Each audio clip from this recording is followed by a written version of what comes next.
Good day. I'm Leo Crisologo. I'm a mathematics teacher from the Philippine Science High School, and I've been invited to give a talk on international trends in education for science. Now, I want to expand that a bit. Yung science, gagawin ko siyang STEM. Because in other countries, they talk more about STEM education now than specific lang na science or math education. Before I start, I would like to thank the people in the Department of Education sa Camarines Sur, and most especially to Hanawan National High School for this invitation, and to the proponents of this program, Mr. Mark Limaco and Mr. Farrell Laporteza, and syempre dun sa co-fellow ko sa Fulbright na si Ms. Joan Tampiok, who connected me with the proponents para matuloy itong talk nito. Just to put perspective dun sa international part ng title, I would like to focus on my personal experiences in 5 institutions on 4 different countries. Namely, the Nanyang Polytechnic in Singapore, the National Taiwan Normal University na dinala kami sa ibang science high schools in Taipei. From South Australia, the Australian Science and Mathematics School. This is a very interesting school and excited akong i-share sa inyo na perspectives today. I also have some inputs from a training that I received in Worcester, Massachusetts from the Worcester Polytechnic Institute. So malapit lang siya sa Boston. And of course, from the Indiana University of Pennsylvania, which hosted the Fulbright DAI program that I was a part of. So let's start by asking the question, ano bang naiisip natin pag naririnig natin yung term na STEM education? Now, normally, I would interact with you and tatanungin ko kayo diretso, hihingi ako ng suggestions, hingi ako ng inyong opinions. Pero in this setup, huhulaan ko na lang kung ano yung mga pwedeng sabihin. But still, I would like you to think of 2 things na naisip ninyo sa word na STEM education just to see kung magiging pareho tayo ng may isip. Okay, so siguro yung pinakamadali is yung STEM strand dun sa academic track ng senior high school sa DepEd. And pag iniisip natin yun, malamang may isip natin yung individual subjects nung strand na yun. Yung chemistry, biology, physics, siguro yung math, computers, etc. Maari din may adjectives tayo maisip to describe the STEM strand, or baka yung mga students ito, pwede natin maisip na mahirap yung mga subjects, baka maisip natin na pang nerd siya, medyo negative naman na mga adjectives yun. If we're moving towards something na mas positive, baka maisip natin na yung mga STEM students, sila yung matatalino, or baka maisip din natin kailangan ng sipag sa STEM strand. But actually, gusto kong iwasan yung ganitong pagkakahon nung STEM at nung mga estudyante. Kasi ang opinion ko, ang STEM education ay hindi lang para sa STEM majors, para siya sa lahat. In the same way na ang humanities, hindi lang siya para sa mga artists, sa mga writers, pati yung mga taong nasa STEM strand, kailangan nila ng grasp ng humanities para ma-appreciate nila yung mundo ng ginagalawan nila at yung kultura nila.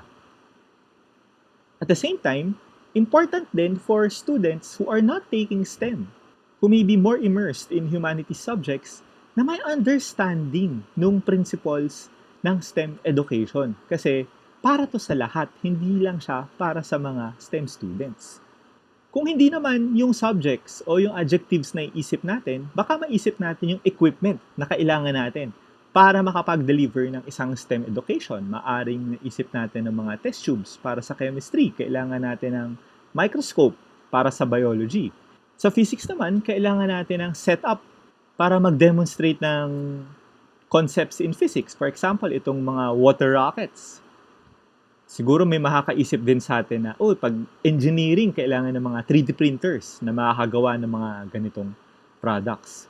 Now, totoo, it's easy to associate these things with STEM, no? But when we talk about STEM education, hindi lang tayo nakatali dun sa gamit na meron tayo sa equipment.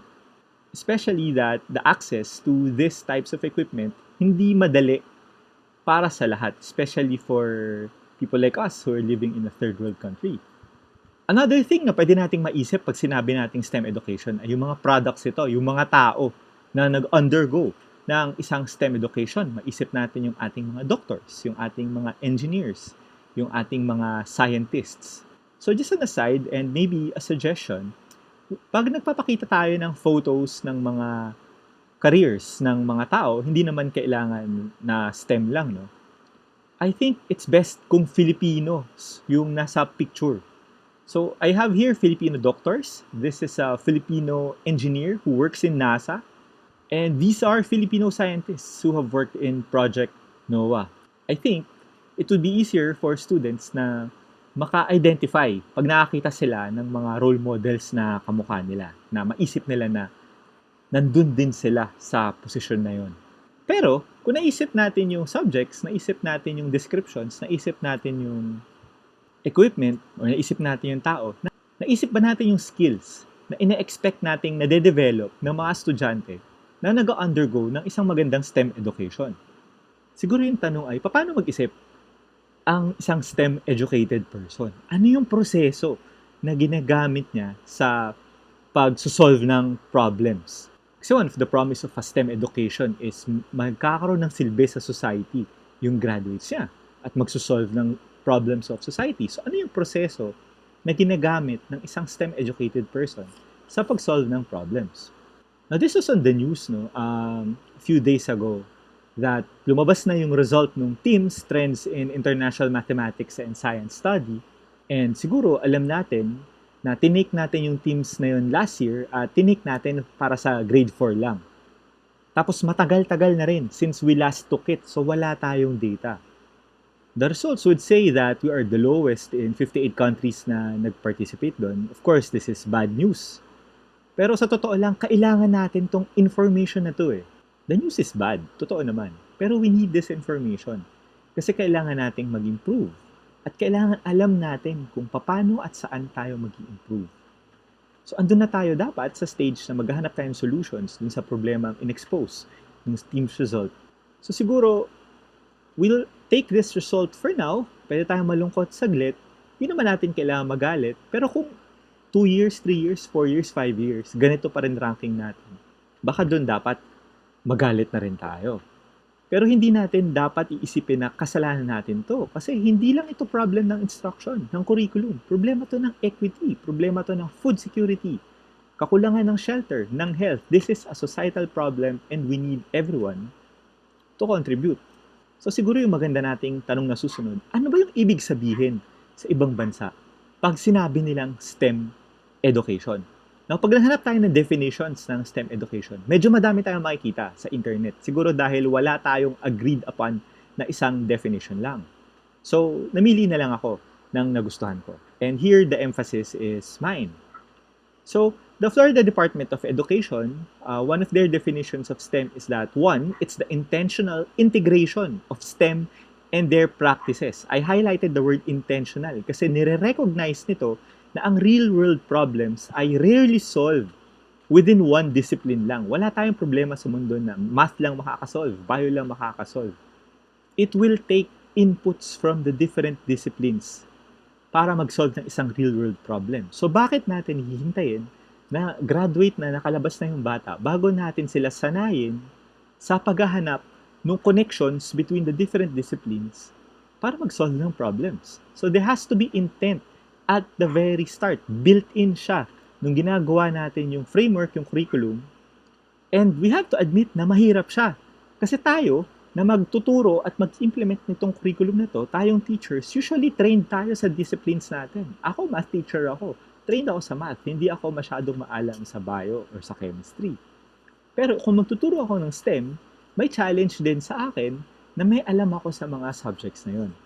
So this is difficult. But this has to be done. Second, there must be a student-centered learning environment. Now, lagi natin ito sinasabi na, dapat student-centered tayo. But what does it mean? Siguro simulan natin sa classroom. Isipin natin yung classrooms natin. Naka-design ba sila to maximize learning? Or naka-design ba sila para maging madali sa atin as teachers i-manage yung classroom, mag-discipline, mag-prevent ng cheating, iwasan sila mag-usap habang nagkaklase tayo? No, these things are important. Pero pag inuna natin ang ganung pag-iisip, yun yung pinaprioritize natin. Yung environment na behaved yung mga students.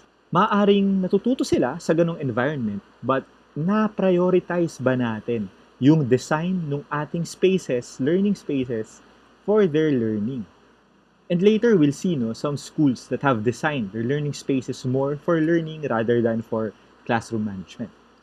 This is one of the goals, to investigate and engineer solutions to real-world problems. Ito yung technology and education part ng word na STEM.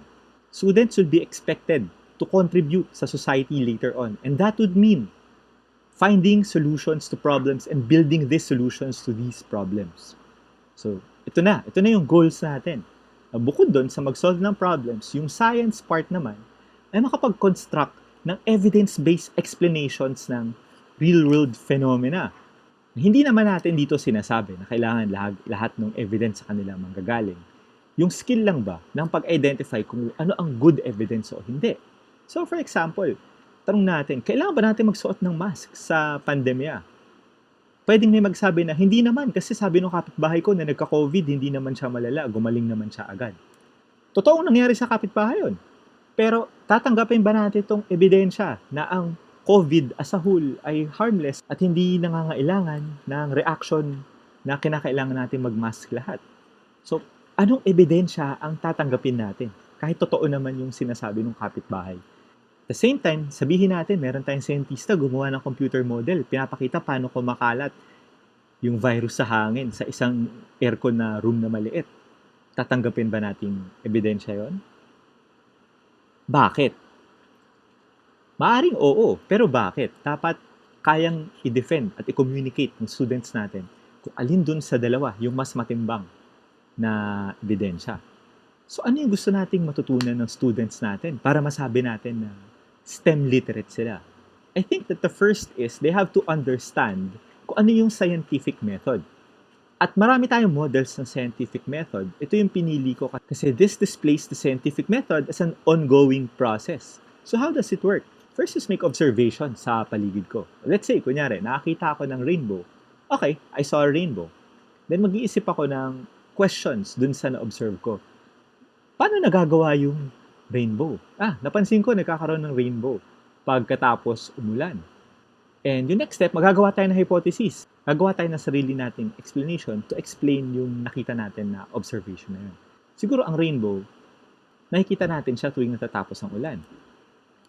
So kung yun yung hypothesis natin, magagawa tayong prediction. Yun yung prediction natin. Pag umulan, makakita ako ng rainbow. So pwede ko na i-test yung prediction na yun. So uulan bukas. Abangan ko kung may rainbow pagkatapos. Ay, wala. Nako, so mali yung hypothesis ko.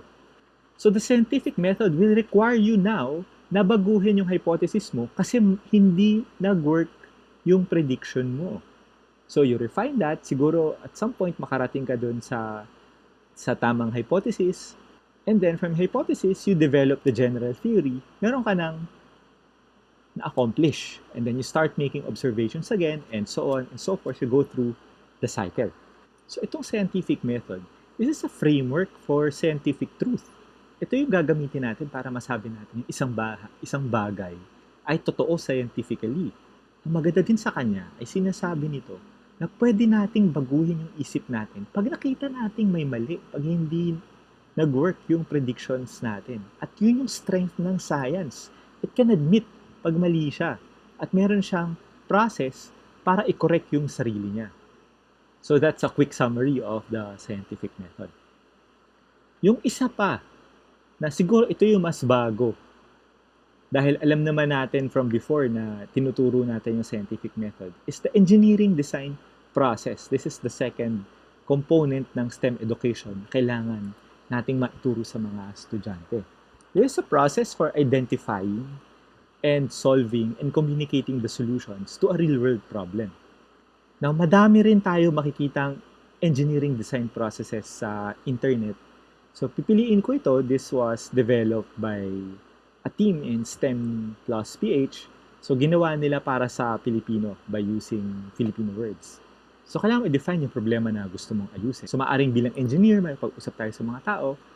Ano ba yung kailangan nyo? At paano namin kayo matutulungan? So, papakinggan natin yung tao, madedefine natin yung problem. Susunod step, kailangan nating malaman kung kailan tapos na yung pag-solve sa problema. Ano yung ating success indicators? As well as sa paano tayo magsisimula. So, mag-research tayo, sasaliksik tayo kung ano ang mga pwede nating gawin at kung kailan natin masasabing okay na, tapos na, na-solve na yung problema. Next step, evaluate natin yung possible solutions na nahanap natin. Hindi nito sinasabi na may isang solution lang at paano hanapin yun. Sinasabi niya maaring madami tayong nakitang solutions, hindi lahat perfect. So pipiliin natin kung ano yung pinakamaganda, pinakabagay, pinakamura at pinakaangkop dun sa problemang gusto natin i-solve. Then, gagawan natin siya ng prototype. Kasi kailangan nating maipakita na kaya niyang i-solve. So, maaari tayong gumawa ng prototype, gagamit tayo ng cheap na gamit. Yung idea dito is we fail cheaply and we fail quickly and we learn and move forward agad. So, magkamali na agad habang nasa simula pa lang. Magkamali na agad habang mura pa lang yung gamit na ginagamit natin sa pag-solve ng problem. At makita natin kung ano pang mga problema yung hindi natin nakita nung ine-evaluate natin yung solutions. So pag nagawa ang prototype, subukin, we test and evaluate. Pag may problema, balik tayo sa paghahanap ng solutions, prototype, testing, tapos fixing, prototype, and so on, hanggang dumating tayo sa point na, okay, ito na yung optimal na solution natin. And then, kailangan natin siya ma-communicate dun sa mga taong tinutulungan natin. Kasi kung hindi nila to naiintindihan, hindi nila to gagamitin.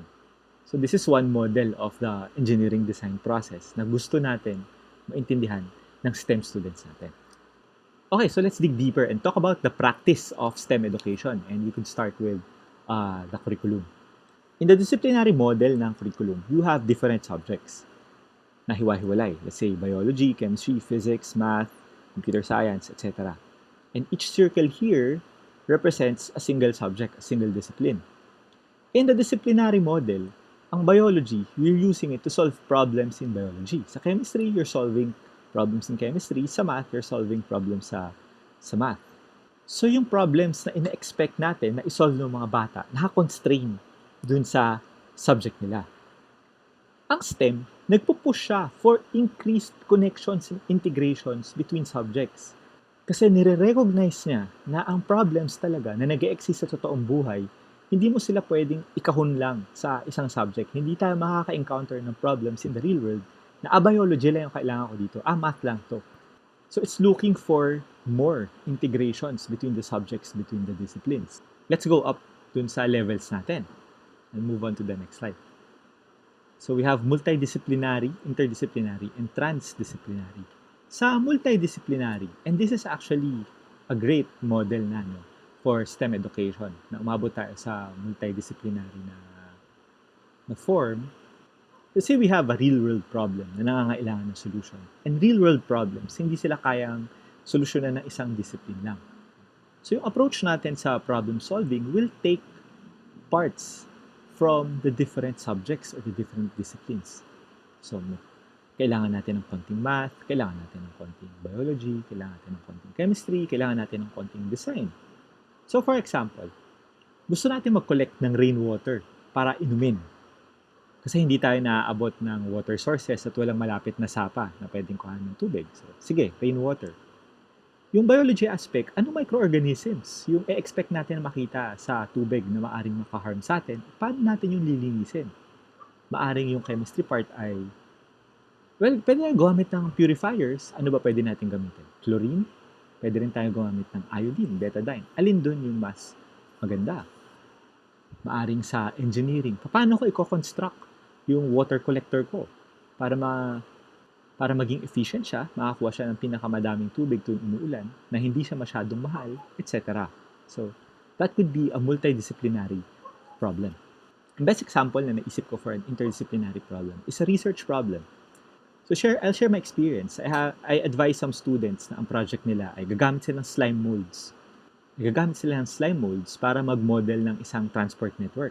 So merong biology yun, meron siyang computer programming, meron siyang mathematics. So natulungan ko sila sa mathematics, siguro sa programming, they have another teacher, natulungan sila sa biology. And combining those two, naka-develop sila nung expertise dun sa dalawang fields na yon, sa slime mold, sa math at sa programming, na kailangan nila para ma-solve yung problem na yon. So it's like developing a new field of expertise. Hindi ko alam yung alam nila Hindi rin alam ni second teacher yung alam nila. Sila lang may alam nun. But they took what they learned from the different disciplines, combined them together to solve a single problem. So research could be an interdisciplinary endeavor.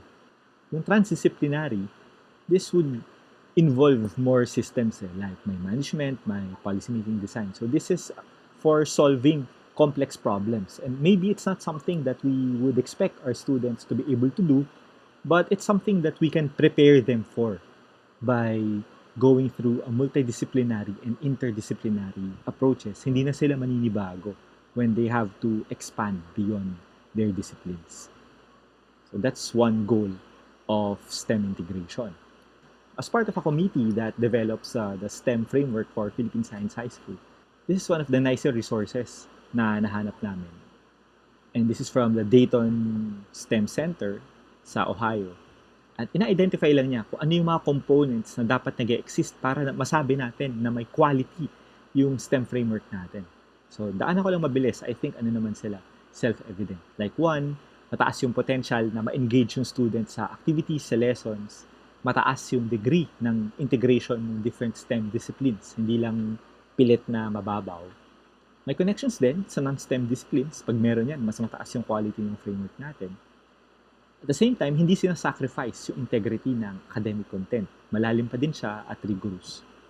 The tasks na binibigay sa bata para matuto sila, mataas yung quality, hindi sila nga parang pilit lang para lang may magawa. Maganda rin kung maiko-connect natin sila sa future careers ng mga students natin. Pwede na i-take para mas maging malalim yung relevance sa kanila ng lessons. Important din na while we push for collaboration, group work, at ma-recognize nila na yung problems hindi sila kayang ma-solve ng isa lang, na-emphasize pa rin yung accountability na kailangan natin tulong-tulong. Pag wala ang isang tao, hindi successfully ma-resolve yung problem at kailangan niya maging accountable. Kailangan maganda rin yung assessments natin, nasusukat lahat ng gusto natin i-test, kahit collaborative yung requirements. Ninth, kailangan may emphasis yung application ng engineering design process, the one I discussed earlier. Kasi yung process na kailangan nilang gamitin for problem solving. And 10th, sana mataas yung quality ng technology integration. So this one, I'm very excited to share. This is the Australian Science and Mathematics School in Adelaide, South Australia. I had the opportunity to visit this school in 2018. At yung goal talaga nila ay true integration ng mga subjects and disciplines nila together. So they don't have the usual subjects like biology, chemistry, social studies, math. What they have are these learning programs. So they have something like biodiversity, body in question, communication systems, dream, design, develop, earth and cosmos, engineering a monster. Ito na yung pinaka-subjects nila. Pag pumasok yung bata, ito yung mga papasukan ng subjects. And what they did was, they designed learning activities within each learning program. May hit nila lahat ng topics and competencies dun sa regular Australian curriculum. So, dinistribute nila yon dito sa learning programs na to at hinanapan nila ng way na integrate. So when they talk about biodiversity, in talking about biodiversity, tatouch nila yung biology nun, yung chemistry nun, yung mathematics nun, yung writing about it, communicating, pati na rin yung pag-design, siguro ng mga pamphlets, posters, and so on. And they do that for each component. And what they do then is they mix yung grade 10 and grade 11 nila. Sabay-sabay ito tinitake ng grade 10 and grade 11. So kunyari, itong anim na to, ititake to ng grade 10, grade 11 ngayon. Next year, yung grade 10 dati, so sila na yung next na grade 11, ito naman iti-take nila kasama nung bagong pasok na grade 10. It's a different set of learning programs. So parang every year papalit. And that gives them time to revise and improve yung learning programs nila from the previous year. Para sa next year, pag dineliver nila, may improvements. It's very exciting kasi hindi talaga sila nag-individual subjects. And this is a very interesting model for a school. Now, you might be curious paano nila pinipili students nila. Hindi sila nagpapa-exam. Like sa Philippine Science, may admission test. Kung mataas ka, pasok ka. They just have an interview process na magsusulat ng essay yung bata na ma-demonstrate na interesado talaga sila sa science at willing sila gawin yung work. I want to show you some learning spaces, siguro classrooms from different locations, to see how they interpret yung pagiging student-centered ng isang STEM education program. This is an open classroom from the Massachusetts Academy of Mathematics and Science. So, intentionally, pumili sila ng mga ganitong klaseng tables and chairs for their classrooms to encourage collaboration. Hindi yung usual natin na individual chairs na may desks. So this encourages collaboration, communication between students. And you may ask, paano pag may exam? Kokopyahan na lang sila dyan. So I guess what they do is they design assessments na hindi madaling magkopyahan, na hindi sit-down exams, that are more problem-based. I think by doing this, they are communicating to their students that ang priority nila ay yung learning students nila at nagre-reflect yun dun sa how they design their learning spaces.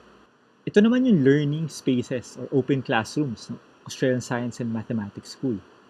They have this large area where they conduct up to 3 classes at the same time. 3 different teachers teaching the same learning program. The students can sit anywhere they want. They can choose to listen to the teachers. They can choose to work on their activities.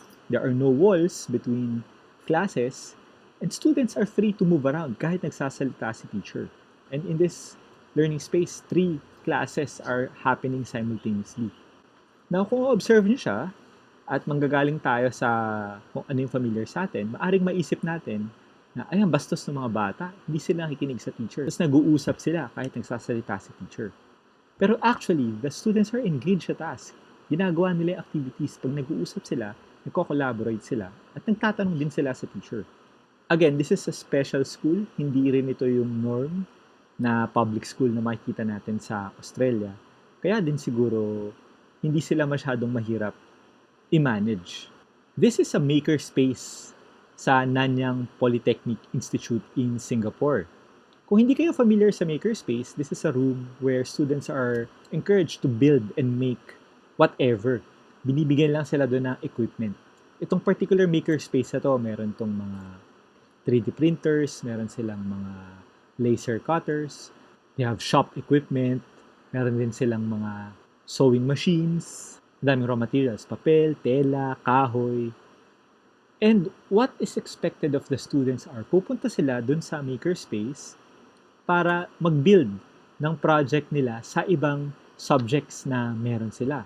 So students from any department can work on their projects here. Let's take a look kung ano yung mga equipment nila sa ibang schools. Alam naman natin na equipment secondary lang sa STEM principles and sa STEM philosophy, but I guess it's good to look at them for comparison. And of course, they have their well-stocked laboratories and equipment. You would see a lot of 3D printers. And important sa mga ganitong facilities na hindi tinitipid yung raw material, yung filament, yung parang ink na ginagamit. You'd also see a lot of their outputs, especially those with 3D printers, like parang mga toys. They start with toys like this lion and then could move on to something that is actually useful, like robotic hands.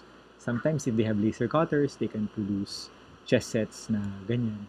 Students in these institutions can also use their engineering tools to illustrate scientific and mathematical concepts like the ones in this slide.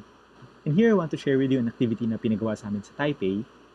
So parang may ganitong product na gawa nila, tapos may Lego bricks, and we're supposed to make a toy na ipapatong mo lang siya, tapos maglalakad siya down an incline. Now, for their students, hindi kami, yung students nila, they're expected to design and make their own walking toy na hindi na nakabase sa Lego. Katulad nitong penguin na to. Gagawin niya yung ginagawa ng Lego na yun. Yung Lego, para lang matutunan ng students yung principle. And then they have to apply it to their own design. In Worcester, sa Massachusetts, I was able to attend a STEM hour. Para siyang gathering ng science teachers or STEM teachers.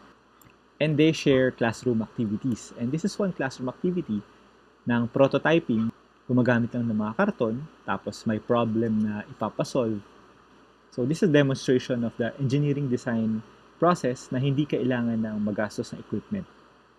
And so I'd like to thank you for accompanying me on that tour of the institutions na na-visit ko in the past 3 years. So to wrap up, yung gusto natin ma-accomplish with STEM education is to educate our students on the scientific method at matuto sila mag-evaluate ng evidence and the engineering design process which they should use to design solutions to real-world problems. STEM education must have a problem-based approach. Students must be trained to use their STEM skills to solve real-world problems and provide evidence-based explanations for phenomena, yung output nga ng scientific method at ng engineering design process. And finally, it should be integrated. A high level ng integration ng skills and disciplines is highly desired kasi real-world problems will be rarely solved through a single discipline. And to support STEM education programs, one, we need to design learning spaces that will promote collaboration and emphasize learning. Sometimes this might mean na i-deprioritize natin yung other concerns like classroom management, but ganun talaga. Equipment, it's important but it's secondary to developing STEM skills and STEM literacy. One interesting project I heard was that DepEd is planning to develop STEM centers in regions.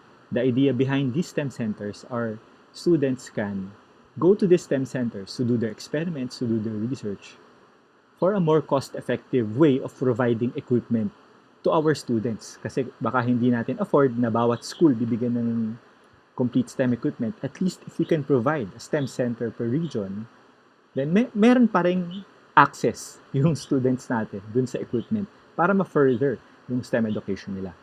And three, we really need administrative support. As I have said kanina, teaching an integrated approach is very challenging for teachers na sanay tayo sa discipline-based approach. And if we have good administrative support, this will free us as teachers to focus on developing rich STEM learning experiences. So maraming salamat po sa opportunity na to na ma-share ko yung experiences ko with you. If you have any questions, please feel free to email me sa email ko, leocosologo@pshs.ph. I'm also providing my number here. So maraming salamat po.